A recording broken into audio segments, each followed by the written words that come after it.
Chandigarh mayor चुनाव में BJP की जीत के बाद पीठासीन अधिकारी की भूमिका पर सवाल खड़े किए जा रहे हैं। आम आदमी पार्टी ने चुनाव में बीजेपी की जीत को सीधे तौर पर डकैती करार दिया था। इसके बाद आप और कांग्रेस की तरफ से मेयर चुनाव में पीठासीन अधिकारी अनिल मसीह पर कई वोटों के साथ छेड़छाड़ के आरोप लग रहे हैं। कांग्रेस और आपके पार्षदों की तरफ से आरोप लगाए जा रहे हैं कि अनिल मसीह वीडियो में कई वोटों पर पेन चलाते हुए नजर आए।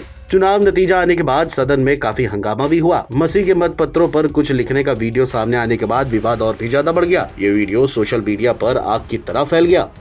इसमें यह दावा किया जा रहा है कि अनिल मसीह कुछ मतपत्रों पर अपनी पेन चलाई ताकि वे वोट अवैध या फिर रद्द घोषित कर दिए जाएं। तो चलिए सबसे पहले आपको चंडीगढ़ नगर निगम की स्थिति समझा देते हैं। कुल सीटें हैं 36, बीजेपी के पास 14+1 जिसमें सांसद किरण खेर का भी वोट था। आपके पास 13, कांग्रेस के पास 7, शिरोमणि अकाली दल 1, नॉमिनेट 9 थे जो वोट का अधिकार नहीं रखते हैं। बहुमत के लिए 18 चाहिए थे।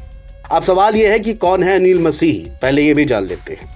अनिल मसीह बीजेपी से जुड़े हुए हैं। वे 2018 में चंडीगढ़ जिला 1 के अल्पसंख्यक मोर्चा के प्रेसिडेंट नियुक्त किए गए थे। तब उनका बीजेपी के चंडीगढ़ के सेक्टर 33 स्थित दफ्तर में स्वागत भी किया गया था। मसीह चंडीगढ़ नगर निगम के सदस्य भी हैं। वे उन 9 लोगों में शामिल हैं जिन्हें वोटिंग का अधिकार नहीं है। इन सभी को चंडीगढ़ के उपायुक्त विनय प्रताप सिंह की तरफ से नॉमिनेट किया गया था।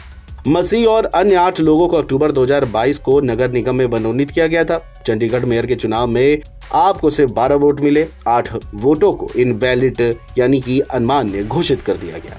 बीजेपी के उम्मीदवार मनोज कुमार विजयी घोषित हुए। उन्हें कुल 16 वोट मिले। वहीं 18 जनवरी की बात भी दिलचस्प है। बता दें कि अनिल मसीह के 18 जनवरी को बीमार पड़ जाने के कारण चंडीगढ़ मेयर का चुनाव रद्द हो गया था। इसके बाद पंजाब और हरियाणा हाईकोर्ट ने यूटी प्रशासन को चंडीगढ़ मेयर चुनाव 6 फरवरी की बजाय 30 जनवरी को कराने का निर्देश दिए। इसके एक दिन बाद उपायुक्त यानी डीसी विनय प्रताप सिंह ने 25 जनवरी को एक नई अधिसूचना जारी की थी। इसमें बीमार पड़ने वाले अनिल मसीह को फिर से मेयर चुनाव के लिए पीठासीन प्राधिकारी नियुक्त किया गया था। 35 सदस्यीय सदन में आप और कांग्रेस के पास कुल मिलाकर 20 वोट है। ऐसे में दोनों पार्टियों के उम्मीदवार की जीत तय मानी जा रही थी। पिछले 8 साल से चंडीगढ़ नगर निगम पर काबिज बीजेपी के पास कुल वोट 15 है। इनमें 14 पार्षद हैं और 1 वोट सांसद किरण खेर का है। बीजेपी को कुल 16 वोट मिले हैं। ऐसे में ये माना जा रहा है कि शिरोमणि अकाली दल के पार्षद हरदीप सिंह ने भी बीजेपी को वोट किया है। लेकिन अब तस्वीर साफ हो गई है। सुप्रीम कोर्ट की फटकार के बाद आखिरकार वोटों की जो अमान्य वोट थे उनकी गिनती हुई